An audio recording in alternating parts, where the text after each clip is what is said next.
Dear students, welcome to my channel Digital World of Art।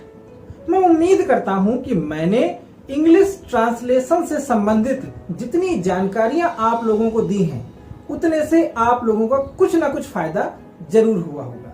अब हम लोग उसकी लगातार प्रैक्टिस करेंगे और प्रैक्टिस करके ट्रांसलेशन की छोटी छोटी कठिनाइयों को सॉल्व करने की कोशिश करेंगे। इसी क्रम में आज हम लोग फिर से एक पैराग्राफ को ट्रांसलेट करने जा रहे हैं। ये पैराग्राफ भी हमारी पिछली बोर्ड परीक्षा में आ चुका है। हमारा उद्देश्य बस इतना है कि किसी भी तरह से आपकी ट्रांसलेशन की कैपेसिटी को ज्यादा से ज्यादा बढ़ा सकें, और उसका एक ही रास्ता है, एक ही तरीका है कि हम लोग ज्यादा से ज्यादा इसकी प्रैक्टिस करें। तो चलिए आज की इस वीडियो को प्रारंभ करते हैं और इस नए पैराग्राफ को ट्रांसलेट करके इसकी छोटी छोटी बारीकियों को समझते हैं।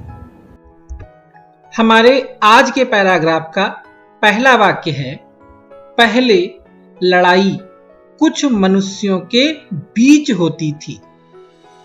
पहले का मतलब हुआ कि प्राचीन काल में या पुराने समय में। हम लोग पहले के लिए प्रयोग करेंगे इन एंशिएंट टाइम्स, यानी पहले मतलब प्राचीन काल में। तो हम लिखते हैं इन ANICENT एंशिएंट TIMES टाइम्स। अब हम आते हैं अपने मेन सब्जेक्ट पर। लड़ाई कुछ मनुष्यों के बीच होती थी। हम लोग ध्यान दें, लड़ाई क्योंकि ये निर्जीव सब्जेक्ट के रूप में है तो हमारा वाक्य होगा पैसिव वॉइस में। लड़ाई होती थी, हम कहेंगे द BATTLE बैटल, मतलब हो गया लड़ाई। होती थी मतलब लड़ी जाती थी, तो हम कहेंगे वाज FOUGHT फॉट, लड़ी जाती थी। कहा कुछ मनुष्यों के बीच, क्योंकि मनुष्य दो से ज्यादा हैं तो हम लोग एमंग प्रीपोजिशन का प्रयोग करेंगे। यहां पर AMONG एमंग, कुछ मनुष्यों के, तो हम कहेंगे सम मेन, मैन का बहुवचन मेन। तो हमारा सेंटेंस क्लियर हो गया। इन एंशिएंट टाइम्स, पहले, द बैटल वाज फॉट, लड़ाई लड़ी जाती थी या लड़ाई होती थी। कहा एमंग सम मेन, कुछ आदमियों के बीच में। फिर कबीलों में होने लगी। फिर को हम कहते हैं देन, यानी तब या उसके बाद, तो हम लोग लिखेंगे देन। इसके बाद में कबीलों में होने लगी। कबीले को इंग्लिश में कहते हैं क्लैन, CLAN, क्लैन। क्लैन माने कबीला।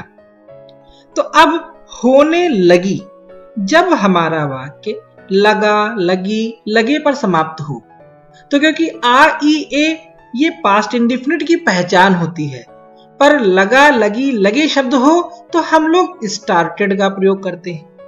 अब क्या होने लगा, ये पिछले वाक्य में जो हमने बताया कि लड़ाई, तो इसमें लड़ाई शब्द दिया नहीं गया है लेकिन है उसी के बारे में, तो हम लोग लड़ाई शब्द का प्रोनाउन ले लेते हैं जो कि बनेगा इट। और क्योंकि लगी शब्द है तो हम लिख दें STARTED स्टार्टेड। और कबीलों में, यहां पर भी कबीले कई हैं तो हम कहेंगे AMONG among, the clans, CLANS clans, कबीलों के बीच में। तो हमारा सेंटेंस कंप्लीट हुआ। Then it started among the clans, तब यह कबीलों में होने लगी। फिर राज्यों में हुई। फिर यहां पर भी हम देन का प्रयोग करेंगे।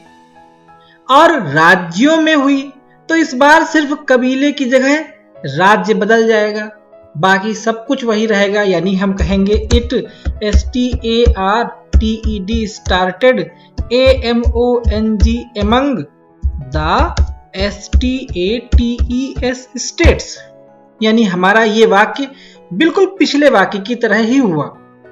देन इट स्टार्टेड, तब ये प्रारंभ हुई, एमंग द स्टेट्स, राज्यों के बीच में, यानी इसका संक्षिप्त अर्थ ये हुआ कि फिर यह राज्यों में हुई। परंतु अब लड़ाई देशों के बीच लड़ी जाती है। परंतु यानी लेकिन, इंग्लिश में हम कहेंगे इसको बट। अब मतलब हो गया नाउ, नाउ माने अब। लड़ाई लड़ी जाती है, फिर वही बात आ गई, the BATTLE battle is fought, क्योंकि इस बार है का प्रयोग किया गया है, FOUGHT fought. But now the battle is fought, कहा? देशों के बीच में। फिर बात वही आ गई, AMONG among, the COUNTRIES countries. But now the battle is fought among the countries. फिर भी परिणाम हर हालत में वही होता है। फिर भी के लिए हम लोग एक शब्द का प्रयोग करते हैं जो है येट, यानी येट माने होता है फिर भी। अब हम लोग आगे आते हैं, परिणाम वही होता है। परिणाम मतलब द रिजल्ट, तो हम लिखेंगे द RESULT रिजल्ट। होता है इज वही, यानी हमेशा की तरह, तो yet the result is SAME same, same माने वैसा ही या वही। अब हमें लिखना है हर हालत में, तो ये हम कॉम्प्लीमेंट बनाएंगे, प्रीपोजिशन से स्टार्ट करेंगे, तो हम कहेंगे इन EVERY every CONDITION, in every condition. हमारा सेंटेंस कंप्लीट हुआ, हमने लिखा yet the result is same in every condition, फिर भी हर हालत में, हर दशा में परिणाम वही होता है। मनुष्य के रक्त की नदियां बहती हैं। हमारा सब्जेक्ट है मनुष्य के रक्त की नदियां और वर्ब है बहती हैं, तो हम लोग सबसे पहले अपने सब्जेक्ट को लिखेंगे। अब सब्जेक्ट जब कई शब्दों का बना होता है तो हम अंतिम शब्द से प्रारंभ करेंगे, यानी नदियां हम लिखेंगे द आर्टिकल के साथ में RIVERS रिवर्स। अब उसके पीछे लिखा है की, का की के लिए प्रीपोजिशन ऑफ लगाते हैं। मनुष्य के रक्त यानी ह्यूमन ब्लड, तो हमारा सब्जेक्ट हो गया the reverse of human BLOOD blood. अब बहती हैं, क्योंकि रिवर्स बहुवचन है और ये बहती हैं, क्योंकि नदियां सब्जेक्ट है तो ये वाक्य भी पैसिव वॉइस में जा रहा है। हम कहेंगे आर, और नदी के बहाव को हम कहते हैं फ्लो, और फ्लो की थर्ड फॉर्म है फ्लोन, तो हम लिखेंगे FLOWN phloem. The reverse of human blood, मनुष्य के रक्त की नदियां आर फ्लोन, बहती हैं। लोग मरते हैं, स्त्रियां विधवा और बच्चे अनाथ होते हैं। लोग मरते हैं, लोग हम कहेंगे the PEOPLE people. The people मतलब लोग या प्रजा दोनों होते हैं। मरते हैं, मरना पैसिव वॉइस में होता है, तो हम कहेंगे the people are DIED died. Comma लगा करके आगे आएंगे। स्त्रियां विधवा और बच्चे अनाथ होते हैं, तो हम कहेंगे स्त्रियां द WOMEN वुमेन। बिकम माने हो जाती हैं, BECOME बिकम। विधवा WIDOWS widows. The women become widows, महिलाएं विधवा हो जाती हैं। एंड और बच्चे अनाथ होते हैं। बच्चे मतलब CHILDREN चिल्ड्रन, BECOME बिकम। अनाथ को इंग्लिश में कहते हैं orphan, ORPHANS, orphans. Full stop लगा देंगे, यानी हमारा ये सेंटेंस कंप्लीट हो गया। द पीपुल आर डाइड, लोग मरते हैं। द वुमेन बिकम विडोज, स्त्रियां विधवा होती हैं। एंड और द चिल्ड्रन बिकम ऑर्फन्स, और बच्चे अनाथ हो जाते हैं। कहने में तो किसी एक देश की जीत होती है। कहने में इसका मतलब हुआ कि ये कहा जा सकता है। हम लोग इसी लय में इसको बनाएंगे। हम कहेंगे इट कैन बी सेड, ये कहा जा सकता है। कि डैट लगा करके अगला वाक्य इसमें जोड़ देंगे। एक देश की जीत होती है, यानी ए कंट्री विंस। तो हम कहेंगे ACOUNTRY, कंट्री WINS विंस, और कामा लगा देंगे क्योंकि अभी इसके बाद का कुछ वाक्य बकाया है। तो it can be said that a country wins, ये कहा जा सकता है कि एक देश की जीत होती है। परंतु असल में आजकल की लड़ाई में किसी की भी जीत नहीं होती। परंतु सिंपली हम लिख देंगे बट। असल में यानी हकीकत में, तो हम कहेंगे इन REALITY, reality. But in reality, लेकिन हकीकत में, कामा लगा करके आगे बढ़ेंगे। आजकल की लड़ाई में, क्योंकि यहां पर में शब्द है, हम इसको बाद में भी लिख सकते हैं। हमारा मुख्य वाक्य है किसी की भी जीत नहीं होती। किसी की भी नहीं मतलब नो वन, यानी हम कह सकते हैं NONE, नन। और नन क्योंकि एक वचन है तो नहीं जीतता है, तो हम कहेंगे WINS विंस। नन विंस, कोई भी नहीं जीतता है, यानी किसी की भी जीत नहीं होती है। कहा आजकल की लड़ाई में, तो in the BATTLE battle of, आजकल, टुडे या नाउ ए डेज, हम कुछ भी लिख सकते हैं। तो हम यहां पर लिख देते हैं TODAY, टुडे। हमारा सेंटेंस कंप्लीट। हमने लिखा बट इन रियलिटी, लेकिन हकीकत में, असल में, नन विंस, कोई भी नहीं जीतता है। In the battle of today, युद्ध में आजकल के।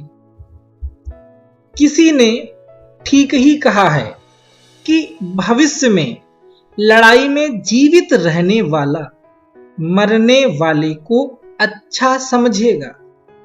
अब यहां पे हमारा सेंटेंस थोड़ा सा लंबा हो रहा है, लेकिन क्योंकि इसके अंदर कई क्लाज जुड़ी हुई हैं, तो इस वजह से हमें ये लग रहा है। हम लोग इसको छोटे छोटे क्लाज में बांट करके बनाएं तो हमारे लिए वाक्य भी बहुत आसान हो जाएगा। हम देखते हैं, सबसे पहली क्लाज है किसी ने ठीक ही कहा है कि। अब किसी ने, अब हमें तो पता नहीं किसने कहा है, तो समवन कह सकते हैं, समवन हैज सेड। या इसको और अच्छे तरीके से कहें तो हम ये कह सकते हैं कि यह कहा गया है कि। ये ज्यादा सही लगेगा क्योंकि पता नहीं किसने कहा है ये, तो हम इसको ऐसे ही बना देते हैं। हम कहेंगे it is SAID said that, ये कहा गया है कि। अब क्योंकि इसमें ठीक ही शब्द लगा हुआ है, तो ठीक ही का मतलब होता है सचमुच में, ट्रूली। तो हम यहां पर इज के बाद में एक शब्द बढ़ा दें, TRULY, ट्रूली। तो अब हमारा ये सेंटेंस स्टार्ट हुआ it is truly said that से, यानी किसी ने ठीक ही कहा है, यानी ये सच ही कहा गया है कि। अब आगे, भविष्य में लड़ाई में जीवित रहने वाला, मरने वाले को अच्छा समझेगा। तो हमारा आधा वाक्य ये होगा कि भविष्य में लड़ाई में जीवित रहने वाला। तो जीवित रहने वाले को हम मेन शब्द मानते हैं, तो हम लोग कहेंगे द पर्सन, वह व्यक्ति, हु रिमेन्स, REMAINS, रिमेन्स जो रह जाएगा, ALIVE जीवित, in the battle of future भविष्य की लड़ाई में।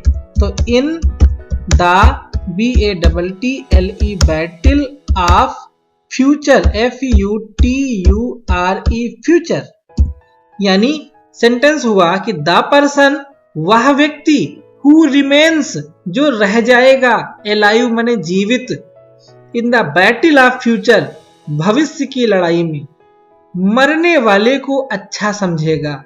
तो अच्छा समझेगा फ्यूचर टेंस में जाएगा, तो हम कहेंगे विल थिंक, और अच्छा यानी अपने से अच्छा समझेगा, कंपेयर करेगा, तो BETTER better, will think better, किसे, मरने वाले को, to the DEAD dead MAN man, यानी मरे हुए व्यक्ति को, फुल स्टॉप लगा देंगे। अब हम इसको ऐसे पढ़ेंगे, इट इज ट्रूली सेड, ये सच में ही कहा गया है, दैट द पर्सन की वो व्यक्ति, who remains alive in the battle of future जो रह जाएगा जिंदा भविष्य की लड़ाई में, विल थिंक बेटर वो सोचेगा ज्यादा अच्छा, टू द डेड मैन उस मरे हुए व्यक्ति को।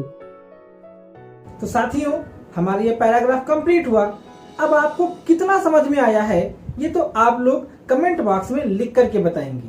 अगर वीडियो पसंद आया हो तो इस वीडियो को लाइक जरूर करिएगा और हमारे वीडियो को ज्यादा से ज्यादा दूसरों तक शेयर कीजिए, ताकि वो सब इसको सब्सक्राइब करके हमारे इस चैनल से जुड़ सके। हमारे इस वीडियो को देखने के लिए और हमारे इस चैनल से जुड़ने के लिए आप सभी का बहुत बहुत धन्यवाद।